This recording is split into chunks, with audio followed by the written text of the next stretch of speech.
Jealousy પરથી આજે મને એક સ્ટોરી યાદ આવે છે જે હું તમારા બધા સાથે શેર કરું છું.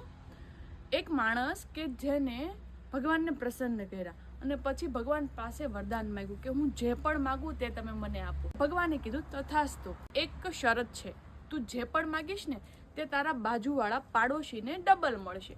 તું એક ગાડી માગીશ તો પાડોશીને 2 મળશે. તું જે પણ માગીશ એ બાજુવાળાને ડબલ મળશે.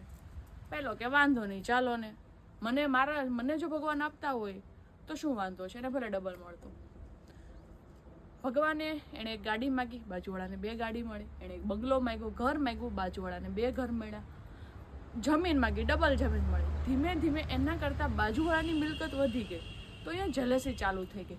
તો એણે શું કર્યું કે હવે મારે એવું તો શું કરવું કે મારા બાજુવાળાનું ખરાબ થાય. અત્યારે ઘણા માણસનો નેચર હોય કે નહીં, બીજાનું સારું થાય તો પછી વિચારશે કે ખરાબ કઈ રીતે થાય એ પહેલાં વિચારશે. તો એણે શું કર્યું, મારી એક આંખ ફોડી નાખો એટલે બાજુવાળાની 2 આંખ ફૂટવાની જ છે. બીજાનું ખરાબ કરવા માટે એણે પોતાની એક આંખ પણ ખરાબ કરી નાખી, એક આંખ ફોડી નાખી. આટલા હદે ઈર્ષ્યા વધી ગઈ.